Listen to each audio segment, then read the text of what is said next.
Hi everyone, Trishna here. So in my last video, I talked about reasons why you may be attracting lonely partners or lonely friends or lonely people into your life. And in this video, I want to talk about some reasons why you may be attracting selfish partners or selfish friends, selfish family members, selfish colleagues, selfish people into your life. Now, I'm only going to be covering a few of those reasons. I will cover other ones in the future, but I want to focus on the top 3 reasons why you're attracting selfish people into your life in this video.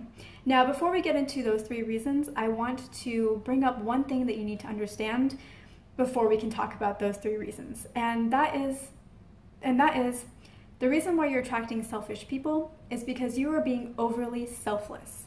So now that we have that understanding, we can talk about those 3 reasons why you're attracting selfish people into your life. So the first reason is because you are very selfless.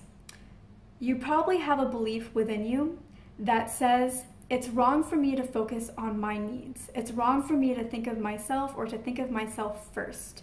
I should always be thinking about other people first, their needs first, before I ever think of myself. As a result, and because of the lock and key method that we talked about in my last video on loneliness, as a result, you are attracting partners and friends and colleagues who validate your belief and who believe themselves, you know what, my needs are important. My needs are more important than your needs because you two complement each other in that way. So the thing about that is you can't suddenly start focusing only on your needs. I do think that if you're a selfless person, you should probably spend a month focusing only on your needs and just see how much better you feel and how much better the world responds to you. But ultimately what you want is balance.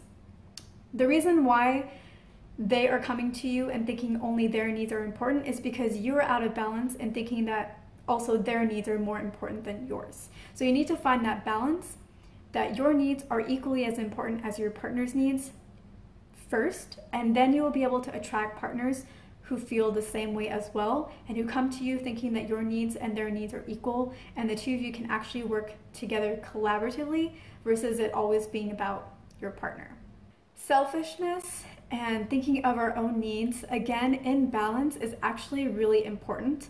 Being selfish is what has allowed our species to be able to survive. If we just felt like, oh, lion, I know that you want to eat me, you must be hungry, let me sacrifice myself to you, we would not have survived as a species. So selfishness in and of itself is not a bad thing when it is balanced. When it is out of balance, on either side, when you're being too selfish or being too selfless, that is when it starts to become a problem.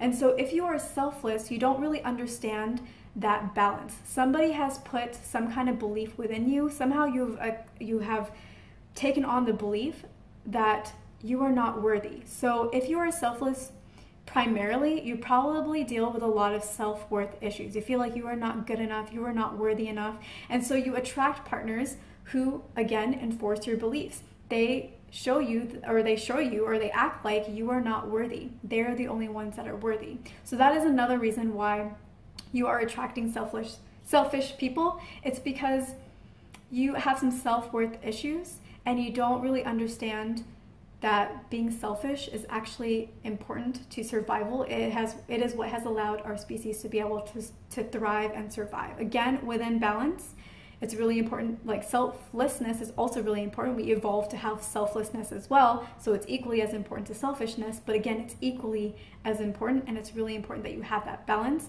and that you grow that sense of self-worth, because if you don't believe you are worthy, you will continuously attract partners who reinforce that belief to you and who do not think that you are worthy either.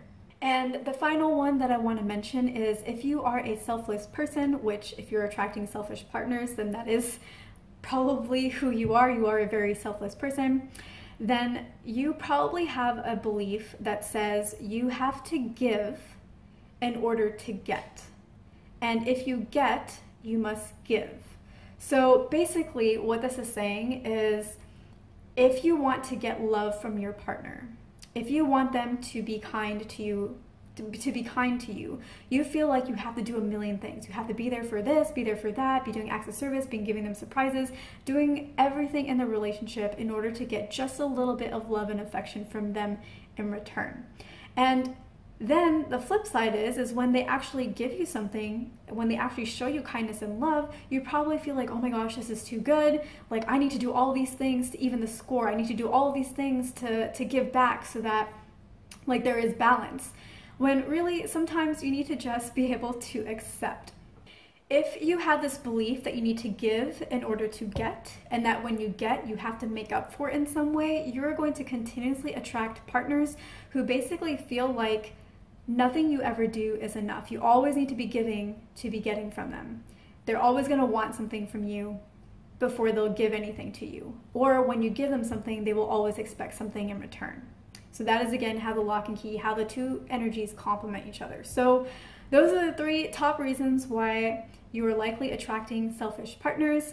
So I hope this was helpful. Please leave me a comment. Don't forget to hit the like and subscribe button, and I will see you in my next video.